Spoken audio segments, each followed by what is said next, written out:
வணக்கம். நாம் காண விரும்பும் மாற்றம் நம்மிடமிருந்து முதலில் தொடங்கட்டும் என்று நம்முடைய தேசத்தந்தை மகாத்மா காந்தி அவர்கள் கூறுகின்றார். அதற்கு ஏற்ப வெப்பநிலை அதிகரித்து கொண்டே வாழ முடியாத கிரகமாக நம் பூமியை சிலர் மாற்றிக்கொண்டிருக்கின்ற இந்த வேளையிலே இந்த பூமியை காப்பாற்றி அடுத்த தலைமுறையிடம் ஒப்படைப்பதற்கான முயற்சிகளில் பள்ளி மாணவர்கள் தொடர்ந்து செயல்பட்டு கொண்டிருக்கின்றார்கள். அந்த முயற்சியில் ஈடுபட்டு கொண்டிருக்கின்றார்கள். இந்த முயற்சிக்கு அனுமதியை என்னுடைய பள்ளி தலைமை தந்தை அருள் திரு MS ஜான் ரோஸ்கா அவர்கள் தொடர்ந்து வழங்கி ஊக்கப்படுத்தி கொண்டிருக்கின்றார்கள். இது போன்ற செயல்பாடுகளை எம் விழுப்புரம் மாவட்ட முதன்மை கல்வி அதிகாரி திருமதி கோ கிருஷ்ணப்பிரியா அவர்களும், திண்டிவனம் மாவட்ட கல்வி அலுவலர் திருவாளர் கோ கிருஷ்ணனையா அவர்களும் பாராட்டி எங்கள் அனைவரையும் ஊக்கப்படுத்தி கொண்டிருக்கின்றார்கள். அதற்காக அவர்களுக்கு இந்த நேரத்திலே எங்களுடைய நன்றிகளை பதிவு செய்ய கடமைப்பட்டுள்ளோம். டாக்டர், என்ஜினியர் ஆவதற்காக நீட் தேர்வுகளை, JEE தேர்வுகளை எழுதி கொண்டிருக்கின்ற மாணவர்களிடம் சென்று ஒரு பேட்டி எடுக்கின்றார்கள். இந்த வெப்பமாகிக் கொண்டிருக்கின்ற புவியை காப்பாற்றுவதற்காக, புவியை மீட்டெடுப்பதற்காக நீங்கள் ஏதாவது செய்ய விரும்புகிறீர்களா? என்ன திட்டங்கள் உங்களிடம் இருக்கிறது என்று அவர்களிடம் கேள்வி கேட்கின்றார்கள். அவ்வாறு கேள்வி கேட்கும் பொழுது 85% மாணவர்கள் கூறுகின்ற பதில், நாங்கள் என்ன செய்ய முடியும், நாங்கள் நினச்சி என்ன செய்ய போகிறோம் அப்படின்னு பதில் சொல்லியிருக்காங்க. இந்த ஆய்வறிக்கையில் கொடுக்கப்பட்டுள்ள புள்ளி விவரத்தின்படி அல்ல, எம்முடைய மாணவர்கள் இந்த உலகத்தை காப்பாற்றுவதற்கான அந்த செயல்முறைகளை எங்களிடமிருந்து நாங்கள் தொடங்குகிறோம் என்று வருடா வருடம் என் பள்ளி மாணவர்கள் பல்வேறு நடவடிக்கைகளை எடுத்துக்கொண்டு வருகிறார்கள். பருவநிலை மாறுபாட்டில் நம் பங்கு என்ற ஒரு கண்காட்சியை நடத்தி அதற்காக ஏராளமான மரங்களை நடுவது ஒரு தீர்வாக முன்னெடுத்து ஏற்கனவே சென்றிருக்கின்றார்கள். இன்னொரு பேட்ச் மாணவர்கள் ஏன் நிறைய ரெயின்ஃபால் இருக்குது, அதே சமயத்தில் கடுமையான வறட்சியும் ஒரே ஆண்டில் நாம் சந்திக்கிறோம், அதற்கு என்ன தீர்வு, மழைநீர் சேகரிப்பு உள்ளிட்ட அந்த செயல்பாடுகளை, அந்த ஆய்வை மேற்கொண்டு அந்த செயல்பாடுகளை முன்னெடுக்க இருக்கின்றார்கள். பிறகு பெரும்பாலான மாணவர்கள் நெகிழிப்பையை பயன்படுத்துவதில்லை என்ற உறுதிமொழியை இந்த ஆண்டு எடுத்து அதை செயல்படுத்தி கொண்டிருக்கின்றார்கள். இந்த வரிசையிலே இந்த 2022-23 வருடத்திலே படிக்கின்ற 11ஆம் வகுப்பு A பிரிவு மாணவர்கள் ஒரு இயங்கும் ஒரு மின் காற்றாலையை உருவாக்கி அதன் மூலமாக மின்சாரத்தை எடுப்பது எவ்வாறு, அந்த காற்றாலையின் மூலம் எப்படி இந்த சுற்றுச்சூழல் மாசாகுதல் அல்லது உலகம் வெப்பமயமாதல் தடுக்கப்படுகிறது என்பதையெல்லாம் அவர்கள் அனைவரிடமும் சொல்லி விழிப்புணர்வை ஏற்படுத்தி அதற்கான செயல் திட்டத்தை இப்பொழுது செயல்படுத்தி கொண்டிருக்கின்றார்கள். அவர்கள் அனைவரையும் பாராட்டி இந்த செயல் திட்டத்தை விளக்குமாறு கேட்டுக்கொள்கிறேன். அனைவருக்கும் என் இனிய காலை வணக்கத்தை தெரிவித்துக் கொள்கின்றேன். என் பெயர் கா. ஸ்ரீராகுல், 11ஆம் வகுப்பு A பிரிவு படிக்கின்றேன். எங்கள் பள்ளி புனித அன்னாள் மேல்நிலைப் பள்ளி திண்டிவனம். எங்கள் உதவி தலைமை ஆசிரியர் திரு பொன் பாக்கியநாதன் அவர்களை கூறியது போது மின்விசிறி காற்றாலை பற்றி நான் விளங்க வந்துள்ளேன். மின்விசிறி காற்றாலை என்றால் என்ன? What is mean by windmill? Windmill எந்த பிரின்சிபலும் அதில் ஒர்க் ஆகுது? கைனட்டிக் எனர்ஜியை எலக்ட்ரிக் எனர்ஜியை கன்வெர்ட் பண்ணது தான் விண்மீல்னு நம்ம சொல்லுவோம். இன்னும் நம்ம ரொம்ப சிம்பிளாக சொல்லணும்னா எப்படி பார்த்தீங்கன்னா, இந்த ரெக்கை இருக்குது பார்த்தீங்கன்னா, இந்த ரெக்கையில் ஃபோர்ஸ் காற்று அதிகமாக அடிக்கும்போது இந்த ரெக்கை சுற்ற ஆரம்பிக்கும். இந்த ரெக்கை சுற்ற ஆரம்பிக்கும் போது இந்த ரெக்கையில் இருக்கிற கனெக்டிங்கில் இருக்கிற ஜெனரேட்டரும் சேர்ந்து சுற்றும். அப்படி சேர்ந்து சுற்றுச்சுன்னா இது நம்ம விண்மீல்னு சொல்லுவோம். அப்படி சேர்ந்து சுற்றதுனால இது மெக்கானிக்கல் எனர்ஜியை எலக்ட்ரிக் எனர்ஜியாக கன்வெர்ட் பண்ணுது. ஸோ இது விண்மீல் ஆர் விண்ட் டர்பைன் நம்ம சொல்லுவோம். அடுத்தது பார்த்தீங்கன்னா, வேர்ல்டு லெவலில் நம்ம விண்மீலை எங்கெங்கே அதிகமாக ப்ரொடியூஸ் பண்ணுறாங்கிறது முதல்ல நம்ம தெரிஞ்சுக்கலாம். வேர்ல்டு லெவலில் நம்ம அதிகமாக விண்மீலை எங்கே ப்ரொடியூஸ் பண்ணுறாங்கன்னு பார்த்தீங்கன்னா, ஒன்லி இந்த ஒன் சைனா தான். ஏன் சைனானா அதிக லெவலில் மக்கள் தொகையும் அதில் அதிகம். ஸோ அதிக லெவலில் விண்மீலை ப்ரொடியூஸ் பண்ணுறது சைனாக்காரங்க தான். ஒரு வருஷத்துக்கு பார்த்தீங்கன்னா 20,000 மெகாவாட்டை சைனாக்காரங்க ப்ரொடியூஸ் பண்ணுறாங்க. ஸோ இது வந்து வேர்ல்டு லெவலில் பார்த்தீங்கன்னா சைனாக்காரங்க தான். இந்தியா லெவலில் பார்த்தீங்கன்னா விண்மீலை அதிகமாக யார் ப்ரொடியூஸ் பண்ணுறாங்கன்னா நம்ம தமிழ்நாடு தான். அது நம்மளுக்கு கொஞ்சம் பெருமையான விஷயம் தான். ஏன் நம்ம தமிழ்நாடு அதிக லெவலில் விண்மீலை ப்ரொடியூஸ் பண்ணுறாங்கன்னா வெயில் அதிகபட்சம் தமிழ்நாட்டில் தான் அதிகமாக அடிக்கின்றது. அதனால விண்மீலை அதிகமாக நம்ம தமிழ்நாடு தான் ப்ரொடியூஸ் பண்ணுறாங்க. ஸோ அடுத்தது பார்த்தீங்கன்னா நிறைய டைப்ஸ் இருக்குது விண்மீலில். ஸோ நம்ம 2 டைப்ஸை பார்க்கலாம். ஏன் அந்த 2 டைப்ஸ் முதல்ல பார்க்குறேன்னு நான் சொல்லிடுறேன். மாடர்ன் டேஸில் பார்த்தீங்கன்னா நம்ம 2 டைப்ஸ் தான் அதிகபட்சமாக யூஸ் பண்ணுவோம். ஸோ நம்ம முதல்ல அந்த 2 டைப்ஸை சொல்லிடுறேன். அது ஃபர்ஸ்ட் டைப்ன்றது வெரி வெரி வெரி மஸ்ட். நம்ம அதிகமாக யூஸ் பண்ணுறதுல இந்த ஃபர்ஸ்ட் டைப் ஒன்று. ஃபர்ஸ்ட் டைப் சொல்லிடுறேன். Horizontal axis with tower. Horizontal axis with டவரில் 3 டைப்ஸ் இருக்குது. Single blade system, double blade system and multi blade system. 3 types இருக்குது. இதை தான் நம்ம மேஜராக அதிகமாகவே யூஸ் பண்ணுவோம். அடுத்தது பார்த்தீங்கன்னா வெர்டிகல் ஆக்சிஸ் வித் டவர். அது வந்து அதிகமாக யூஸ் பண்ணுறது இல்லை. ஸோ அதை நம்ம விட்டுடலாம். ஹரிசாண்டல் ஆக்சிஸ் இப்படி தான் இருக்கும். ஸோ இது வந்து பார்த்தீங்கன்னா இது வந்து மல்டி பிளேட் சிஸ்டம்.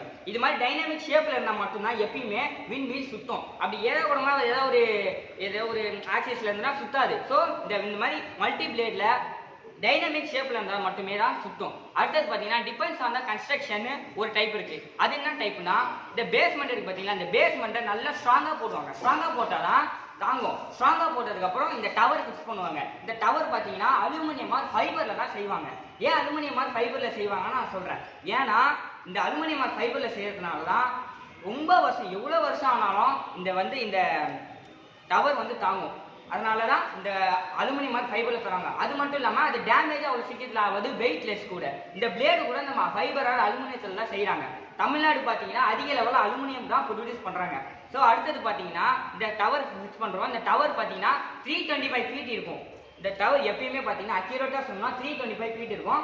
அடுத்தது பார்த்தீங்கன்னா இந்த டவருக்கு மேலே இந்த 3 மல்டி பிளேடை ஃபிக்ஸ் பண்ணுவாங்க. இந்த 3 மல்டி பிளேடை ஃபிக்ஸ் பண்ணோடனே இதுவும் பார்த்தீங்கன்னா இந்த பிளேடுக்கு பார்த்தீங்கன்னா இந்த பிளேடும் பார்த்தீங்கன்னா எப்பயுமே ஃபைபர் ஆர் அலுமினியத்தில் தான் செய்வாங்க. ஏன்னா இந்த பிளேடு வந்து காற்றடிக்கும் போது கீழே விழாது, அண்டு காற்றடிக்கும் போது ஸ்க்ராட்ச் ஆகாது, டேமேஜ் ஆகாது, எந்த இது கெட்ட இதுவும் ஆகாது. ஸோ இது வந்து எவ்வளோ வருஷம் ஆனாலும் கண்டிப்பாக தாங்கும். அதனால வந்து இது யூஸ்ஃபுல்லாக வச்சுக்கலாம். ஸோ அடுத்தது பார்த்தீங்கன்னா விண்மீலை பற்றி பொறுத்த வரையும் 3 டைப்ஸ் இருக்குது.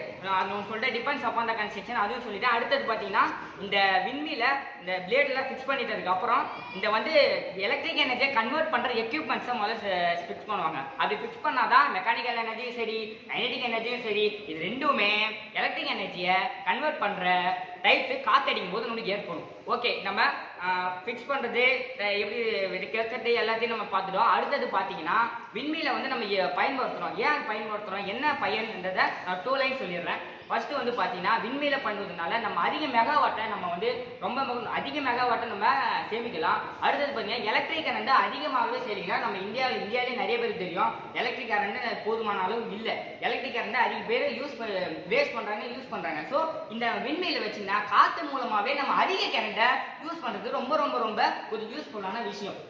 அது மட்டும் இல்லாமல் என் வீட்டுக்கு கூட நான் இந்த விண்மீலை வந்து அரசாங்கத்தோடைய மானியத்திலையும் இந்த விண்மீலை நான் ஃபிக்ஸ் பண்ணுறதுக்காக கொண்டு போகிறேன். அது மட்டும் இல்லாமல் எங்கள் ஸ்கூல்லையும் இந்த விண்மீலை நான் வந்து ஃபிக்ஸ் பண்ணுறதுக்கு அரசாங்கத்தோட மானியத்தில் இந்த விண்மீலை ஃபிக்ஸ் பண்ணுறதுக்காக நான் அடுத்த நடவடிக்கை அதான் எடுக்க போகிறேன். ஸோ இந்த விண்மீலை வந்து இந்த விண்மீலை பொறுத்த வரைக்கும் விண்மீல் வந்து very very very very very very important, very very very very easy. So இது விண்மீலை வைக்கிறீங்கன்னா உங்களுக்கு அதிக லெவலில் உங்களுக்கு வந்து யூஸ்ஃபுல்லாக இருக்கும். ஸோ அடுத்தது பார்த்தீங்கன்னா என் நண்பர் 11ஆம் வகுப்பு ஏ பிரிவு டி விஷ்ணு குளோபல் வார்மிங்கை பற்றி டீட்டெயிலாக உங்களுக்கு விண்மீலை பற்றி சொல்லுவார். நன்றி, வணக்கம். அனைவருக்கும் வணக்கம். என் பெயர் டி விஷ்ணு. நான் குளோபல் வார்மிங் பற்றி பேச வந்துள்ளேன். குளோபல் வார்மிங் புவி வெப்பமடைதல் பூமியின் காலநிலையில் குறிப்பிடத்தக்க மாற்றங்கள் ஏற்படுகிறது. இதனால் கடல் மட்ட உயர்வு, பனிப்பாறைகள் உருகுதல், உலகம் முழுவதும் காடுகளின் இறப்பு ஆகியவை ஏற்படுகின்றது. கடந்த 100 ஆண்டுகளில் பூமியின் சராசரி வெப்பநிலை 0.8 டிகிரி செல்சியஸ் அதிகரிக்கிறது. இதனால் carbon di oxide, methane, nitrous oxide, water vapour உள்ளிட்ட பசுமுடில் வாயுக்கள் அதிகரிக்கின்றது. எனவே நிலக்கரி, பெட்ரோல், டீசல் ஆகியவற்றை பயன்படுத்துவதை தவிர்த்து அதற்கு மாறாக சூரிய மற்றும் காற்றுத்திறன்களை பயன்படுத்தலாம். காற்றுத்திறன் அப்படின்னா என்னன்னு பார்த்தீங்கன்னா காற்றுத்திறன் அல்லது காற்று மின்சாரம் எனப்படுது. காற்றிலிருந்து மின்னாற்றலை மின்னாற்றலை பெறுவதை குறிக்கிறது. அதாவது காற்று சுழற்சியை பயன்படுத்தி காற்றிலிருந்து மின்னாற்றலை உற்பத்தி செய்யும் முறையாகும். இந்தியாவில் காற்றுத்திறன் பயன்பாடு 1990களில் துவங்கி குறுகிய காலத்திலேயே உலகின் 5வது இடத்தை எட்டியுள்ளது. காற்றுத்திறனை பயன்படுத்தி தமிழ்நாட்டிலிருந்து 7000 மெகாவாட்டுகள் கிடைக்கின்றது. நன்றி, வணக்கம். என்னுடைய பெயர் மா ஹரிகிருஷ்ணன். நான் 11ஆம் வகுப்பு ஆ பிரிவு படிக்கிறேன். நான் காற்றாலையின் பயன்களை பற்றி பேச வந்துள்ளேன். காற்றாலை என்பது நமக்கு இலவசமாக கிடைக்கக்கூடிய ஒன்று முக்கிய ரினியூவல் சோர்சஸ் ஆஃப் எனர்ஜி ஆகும். Wind is a cost effective. காற்றாலை என்பது செலவு குறைந்ததாகும். Wind is the domestic sources of energy. Wind என்பது உள்நாட்டு மூலமாகும். காற்று வந்து இப்போ நமக்கு வந்து காசு கொடுத்து எதுவும் வாங்குறதில்லை. காற்று வந்து நமக்கு ஃப்ரீயாக கிடைக்குது. அதனால ஃப்ரீ எனர்ஜி. 1 கிலோவாட் மணி நேரத்தை தயாரித்து 1லிருந்து 2 சென்ட் மட்டுமே தேவைப்படுகின்றன. அதாவது காற்றாலை அமெரிக்காவிலிருந்து காற்றாலை துறையில் வந்து 1 லட்சத்துக்கும் மேற்பட்ட தொழிலாளர்கள் பணிபுரியும். இதனால வேலை வாய்ப்பு கிடைக்கின்றது. 1 லட்சத்துக்கும் மேற்பட்ட தொழிலாளர்கள் பணிபுரிகின்றன. அது வந்து காற்றாலை உற்பத்தி இப்போ வந்து மின் நிலையங்களில் உற்பத்தி செய்யக்கூடிய நிலக்கரினால நமக்கு வந்து காற்று மாசடைகிறது. ஆனால் விண்மில்ல வந்து நமக்கு அது போல கிடையாது. நமக்கு வந்து பெனிஃபிட் தான் கிடைக்குமே கண்டி டிஸ்அட்வான்டேஜஸ் எதுவும் கிடையாது. காற்றாலை இருப்பதால் நமக்கு தொடர்ந்து மின்சாரம் கிடைக்க பயன்படுகிறது. இப்போ வந்து காற்றாலை இருக்கிறதுனால இப்போ நைட்டு நம்ம படிச்சுனே இருக்கோம். படிச்சுன்னு கரண்ட் ஆஃப் ஆயிடுச்சு. அதனால நம்மள எதுவும் பண்ண முடியாது. இதே விண்மில் இருந்தால் தொடர்ந்து நமக்கு கண்டினியூஸாக நமக்கு வந்து கரண்ட் வந்து ப்ரொடியூஸ் ஆகிட்டே இருக்கும். இப்போ இருக்கிற தற்போதுள்ள பண்ணைகளில் வந்து காற்றில் பயன்படுத்தலாம். ஏன்னா அங்கே வந்து காற்றுலாம் வேகமாக வீசும். இந்த காற்றில் வைக்கிறதுனால விவசாயிகளுக்கோ மனிதர்களுக்கோ எந்த ஒரு தீங்கும் ஏற்படாது. தேங்க்யூ. அனைவருக்கும் வணக்கம். என் பேர் எஸ் கலைவாணன். இது வரைக்கும் நம்ம இது எப்படி செய்கிறாங்க, எங்கெங்கே இருக்குது, அதை குளோபல் வார்மிங் பற்றி பார்த்தோம். இப்போ இது வந்து எந்தெந்த இடத்துல வச்சுருக்காங்க, முதல்ல தமிழ்நாட்டில் பார்த்துருவோம். தமிழ்நாட்டில் அதிகமான விண்டு எனர்ஜி தயாரிக்கிற இடம்னு பார்த்தீங்கன்னா கோயம்புத்தூர், தேனி, திண்டுக்கல், கரூர், ராமநாதபுரம், தூத்துக்குடி, திருநெல்வேலி, இந்தமாரி இடத்துங்கள்லாம் நம்மளுக்கு தமிழ்நாட்டில் அதிகமாக 500 மெகாவாட்டுக்கு மேலே பர் மந்த்துக்கு கிடைக்குது. இந்த இடம் இந்தியாவில் பார்த்தீங்கன்னா தமிழ்நாடு தான் ஃபஸ்ட்டு அதிக விண்டு டர்பைனை வந்து யூஸ் பண்ணி நிறைய கரண்ட்டை உற்பத்தி பண்ணுறது. இந்தியாவிலே ஃபஸ்ட்டு இடம் பார்த்திங்கன்னா தமிழ்நாடு தான். தமிழ்நாடு அடுத்தது பார்த்திங்கன்னா ஆந்திரப்பிரதேஷுக்கு அப்புறம் பார்த்திங்கன்னா உத்தரப்பிரதேஷ், ஒரிசா, குஜராத், அப்புறம் உத்தரப்பிரதேஷ், மத்திய பிரதேஷ், இந்த இடத்துல இந்தியாவில் இது எல்லாமே 1000 மெகாவாட்டுக்கு பர் மந்த்துக்கு கொடுக்கு. தமிழ்நாடு மட்டும் தான் ஃபஸ்ட்டு வேர்ல்டு லெவலில் அதிகமாக யூஸ் பண்ணுறது விண்டு டர்பைன் யூஸ் பண்ணுற இடம்னு பார்த்தீங்கன்னா அதிகமாக ஃபஸ்ட்டு இடத்துல இருக்குது சைனா தாங்க. சைனாக்கு அடுத்தது வந்து இந்தியாவுக்கு அடுத்தது யூஎஸ். இதுமாரி இருக்கு. இன்னும் நான் சொல்லணும்னா Canada, Sweden, Portugal, Ireland, Germany, New Zealand, Belgium, Australia, New Zealand, இந்த இடத்துலலாம் அதிகமாக யூஸ் பண்ணுறது விண்டு டர்பைன் தான். தேங்க்யூ. இது போன்ற ஆக்கப்பூர்வமான செயல்பாடுகளில் ஈடுபட்டுள்ள என் பள்ளி மாணவர்களை நான் பாராட்ட கடமைப்பட்டுள்ளேன். உங்கள் அனைவருக்கும் பாராட்டுக்கள், வாழ்த்துக்கள். இவர்களைப் போல, அதாவது இந்த பூமி வந்து நமக்கு தேவை. அதனால் இந்த பூமியை காப்பாற்றுவதற்காக, இந்த பூமி வெப்பமடைதலிலிருந்து தடுப்பதற்காக நாம் அனைவரும் ஒன்றுபட்டு செயல்படுவோம். இந்த நேரத்திலே, இந்த தருணத்திலே நாம் அனைவரும் ஏராளமான மரக்கன்றுகளை நட்டு பூமி வெப்பமடைதலை தடுப்பதற்கான முயற்சிகளிலே ஈடுபட உறுதியேற்போம். அனைவரும் நெகிழிப்பையை பயன்படுத்த மாட்டோம் என்று சபதமேற்று இன்றையிலிருந்து நெகிழிப்பையை பயன்படுத்துதலை முற்றிலுமாக தவிர்ப்போம். இதுபோன்று மாற்று எரிசக்தி நம் பள்ளியில் ஏராளமான விழிப்புணர்வு பேரணிகள் போன்ற செயல்பாடுகளை நாம் ஏற்கனவே எடுத்துள்ளோம். மழைநீர் சேகரிப்பு கட்டமைப்பு இங்கே உருவாக்கி இருக்கின்றோம். அதுபோன்ற திட்டங்களை ஒவ்வொருவரும் நாம் நமது வீட்டிலிருந்து தொடங்குவோம் என்று இந்த நேரத்திலே கூறி நன்றி கூறி முடிக்கின்றேன். நன்றி, வணக்கம்.